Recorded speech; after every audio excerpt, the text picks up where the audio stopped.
Hey everyone, welcome back to all my listeners. This is episode 6 in season 14.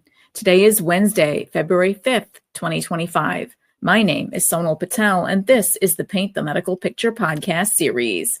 All right, you guys, can you believe it is already the 5th day of a brand new month, the month of February? So, of course, it is dedicated to Valentine's Day and love, and the Super Bowl falls somewhere this month as well. The month is dedicated to American Heart Health Month. So make sure you schedule those cardiology appointments, those of you that need it. Get those prescription refills as you need it. Yesterday was February 4th, and it was a big, big day as well. It was World Cancer Day. So, I'm going to be trying to sprinkle in from week to week whatever is going on for the month of February. So stay tuned. All right. Now, in today's Newsworthy, I'm going to be featuring what's new in behavioral and mental health. And in my Trusty tip, I'm going to be taking a closer look this whole month at our E&M, or our evaluation and management services. And of course, I'm going to go ahead and close out and round out today's episode with another remarkable quote on change by Albert Einstein. Today's episode is sponsored by HCPro. Are you new to coding or looking to sharpen your coding skills? So look no further than HCPro's Certified Coder Bootcamp Original, the ultimate training program for mastering ICD-10 CPT, and HCPCS Level 2 coding. This intensive course is designed to help healthcare professionals like you develop a strong foundation in coding principles and guidelines. Whether you're coding for professional services or hospital outpatient settings, this bootcamp has you covered. Here's what you'll gain. Number 1, a comprehensive understanding of ICD-10 CPT, and HCPCS Level 2 manuals. Number 2, you're going to gain hands-on practice with over 500 coding exercises, real-world application at its finest. And finally, 3rd, you're going to gain personalized instruction in small class sizes, ensuring that you get the attention you need to succeed. HCPro's next live in-person Certified Coder Bootcamp Original is being held in Charlotte, North Carolina, starting on Monday, March 17th, and it runs through Friday, March 21st. With more than 20 years of experience teaching coders, HCPro knows what it takes to prepare you for success. In fact, their course participants rate the bootcamp with 4.9 stars out of 5. Now, as a special thank you for tuning in, HCPro is going to offer you 15% off of your registration for this bootcamp. So simply use promo code SONAL15 at checkout at hcmarketplace.com. Don't wait. Take the first step towards coding confidence and career growth today. Remember that promo code SONAL15 saves you 15% on your registration. All right, you guys, let's get into it. So, in today's Newsworthy, there have been a lot of updates made to the National Government Services, that's NGS, to their frequently asked questions page, their FAQ webpage for behavioral and mental health services. This is very timely because I am neck deep in auditing these types of services in the everyday work I do. And I'm seeing so many issues when I'm auditing for these types of service lines. So let's see what folks in this region are actually questioning to the Medicare MAC. Let's see what's up. So the first question is, please explain the parameters for mental health services delivered via telehealth to a beneficiary who is at home. Now, NGS's response is, as of January 1st, 2025, CMS has permanently extended permission for behavioral and mental health services, including treatment of substance abuse disorder, to be performed via telehealth in all U.S. geographical locations and in originating sites that include the patient's home or place of current residence. Now, the second question that came in is, may LMHC providers, those are our licensed mental health counselors, can those providers independently perform and bill behavioral health services? NGS's response is yes. As of January 1st of 2024, LMHC providers may enroll in Medicare and bill Medicare independently. MHC providers may also still provide services and supplies as auxiliary personnel incident to a physician or NPP. Now, the third question that came in is, can LCSWs, those are our licensed clinical social workers, use and bill for evaluation and management codes such as 99212 or 99213? Now, NGS's response is the elements of E&M services, which include history, examination, and medical decision making, are not within the scope of service for LCSWs, and these services may not be billed by these providers at any level. So that's a great question. Our LCSWs cannot be billing those code sets in the evaluation and management range of 99212 and 213 as the questioner asked. It is a no-no. Now, question number 4 that came in. Please define technology requirements for providers who perform telehealth mental health services for beneficiaries at home. Now, NGS's response is providers who perform such services must have access and capability to use interactive telecommunication technology that includes both audio and visual two-way real-time communication capability. Exceptions to this rule are based on the beneficiary's capability and agreement as follows.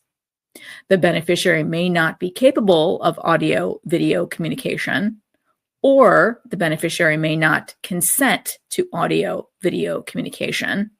In either of these circumstances, the provider must provide documentation in the patient's medical record. Now, I've said this to so many providers before this was even in writing. Best practice is always to document the rationale of the patient, right? Why are they not able to use that two-way video and audio capability? So I'm really happy that NGS has come out and stated that and put it in black and white.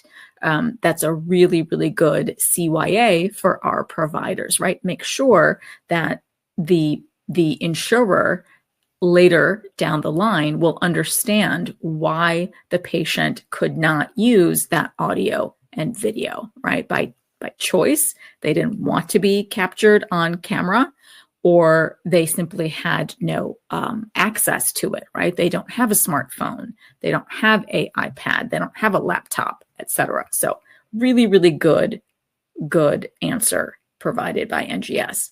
And then finally, the 5th question that came in is, please describe modifiers applicable for telehealth mental health services provided to a beneficiary who is at home. Now, NGS's answer is the following CMS modifiers apply in these instances.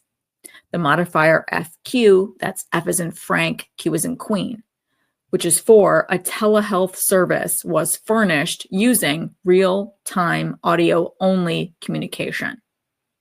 And then the modifier FR, that's F as in Frank, R as in Roger, is for a supervising practitioner was present throughout a real-time two-way audio-video telehealth service. And then they go on and say, note, the 2 modifiers FQ and FR have been required on these types of claims since April 1st of 2022. All right, and now it's time for my trusty tip. So, like I stated in the beginning, I'm going to be focusing this month on our evaluation and management types of services. So that's going to be the focus. Now, there are continued weaknesses that I see, of course, in this type of documentation when I audit. These types of weaknesses have been going on for a very, very long time since the overhaul of our guidelines took place in 2021. So yes, that was a few years ago, but flash forward to 2025, there are still many, many weaknesses that I can address. And that's where I help my providers clean up, improve, tweak their documentation. Now, for this particular trusty tip, I'm going to focus on the MAC here for NGS. Now, each and every MAC, I've stated this time and time again on the podcast, each and every MAC throughout the country, each region has their own dedicated web page. And these E&M services are on the hit list. They're on the spotlight for these types of targeted probe and educate audits that are conducted by the CMS. And so each and every MAC has some sort of information that is put out there publicly for you to review, what the criteria is, what is deficient, etc., for these types of evaluation and management services. Now, NGS has updated their frequently asked questions list, their FAQ list for general E&M services. So let's see what these people have been asking. So the first question, please explain the terms auxiliary personnel and clinical staff in the context of Medicare services.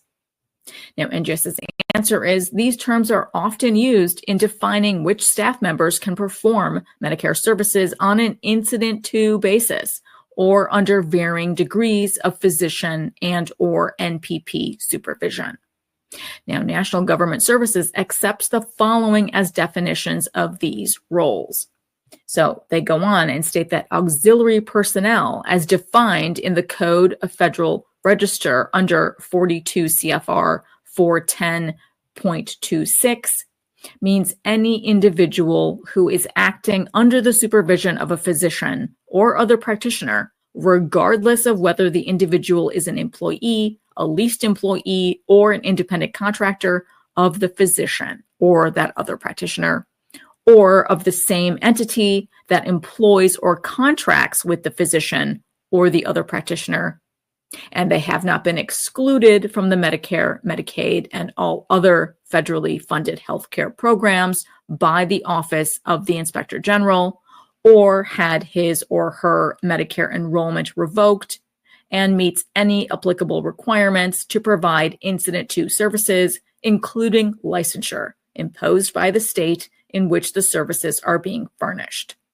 The term auxiliary personnel encompasses both licensed and unlicensed individuals who are performing incident to a physician in roles that may or may not require licensure.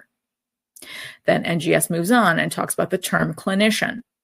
The term clinician, as defined by CMS in the Quality Initiatives Patient Assessment Instruments / Measures System Overview, refers to a healthcare professional qualified in the clinical practice of medicine. Clinicians are those who provide principal care for a patient where there is no planned endpoint of the relationship. Expertise needed for the ongoing management of a chronic disease or condition, the care during a defined period and circumstance, such as a hospitalization, or care as ordered by another clinician.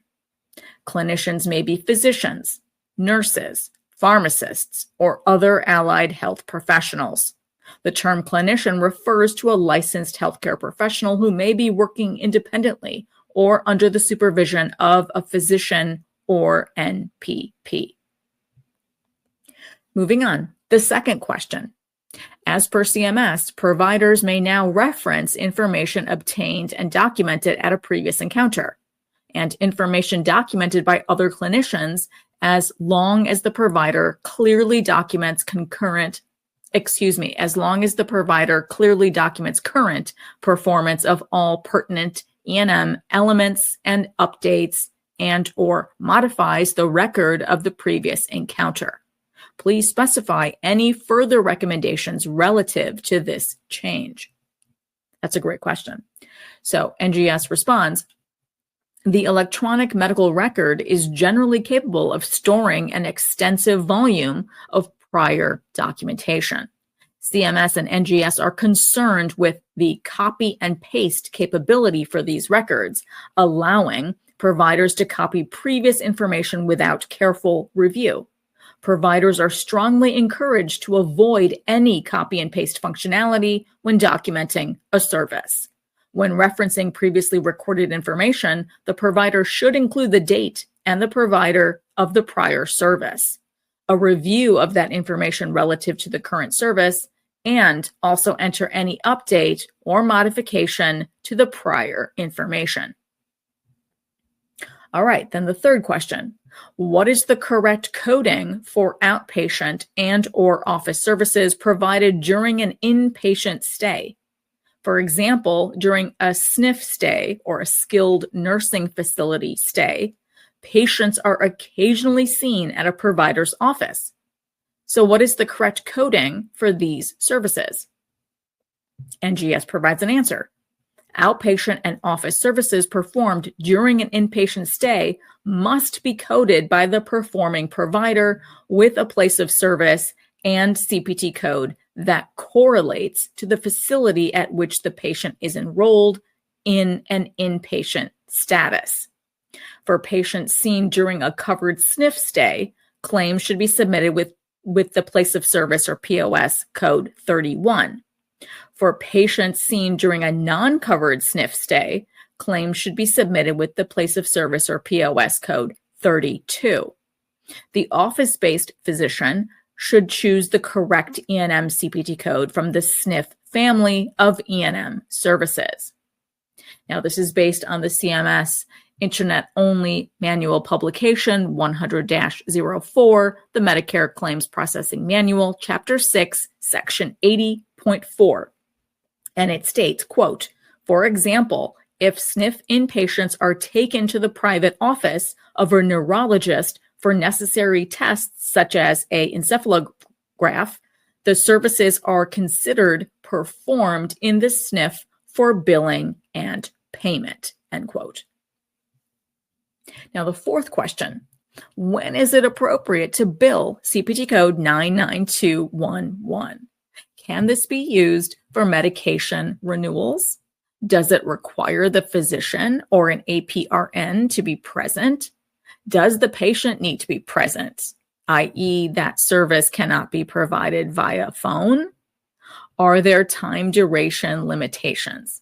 So that questioner bundled a whole lot of questions into question number 4.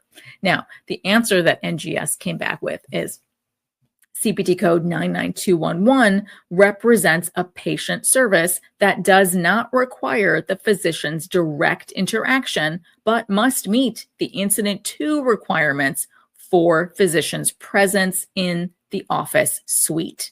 For example, this code may be appropriate for medication renewals if there is documented interaction by clinical staff with the patient regarding the medication, but does not represent the patient coming into the office to pick up a new prescription at the reception desk.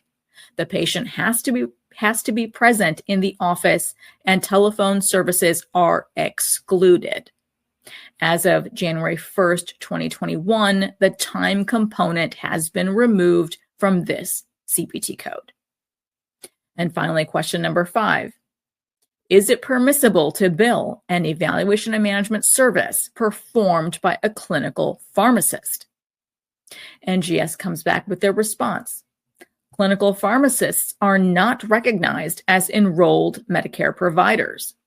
When working within a physician group practice, the only code that is billable for a service performed by a clinical pharmacist is CPT code 99211, and only when that service is performed in full compliance with all CMS Incident 2 guidelines. And finally, I focus Season 14 Spark on change. I want this 14th season Spark to be filled with our world's thought leaders, writers, artists, philosophers, everyone whose words provide us with insights and wisdom on change. So in this week's inspiring quote in Spark is from Albert Einstein. The world as we have created it is a process of our thinking. It cannot be changed without changing our thinking. So very true, right? This quote reminds me of just how far we have come. There is so much innovation and technology in modern and contemporary times. There is also so much more awareness on spirituality and mindset shifts and pivots from outdated ways of thinking. I love that the world has changed and will continue to change based on our thinking. I'm happy Albert Einstein's spark still burns brightly and inspires so many. All right, you guys, that wraps up today's episode. Now, in today's final takeaway, I have been having a great winter season. I keep forgetting to share all of the fun things that I do. I've seen quite a few downtown Broadway shows here in Chicago, just amazing. A couple of movie events are coming up and a delightful wine tasting, go figure, in the middle of February. So not at a vineyard, but a sommelier is coming and there's going to be a fantastic wine tasting. So I'm super excited about things like that. Definitely making time to, run away from the work burdens and making time to really enjoy life and unwind. So I hope all of you are doing something as well for yourselves. Thanks so much, you guys, for tuning in on today's episode. I hope you have an amazing, amazing week ahead. Thank you so much for listening on today's episode. And I hope every week with me brings you closer to helping your providers paint a masterpiece. See you next Wednesday.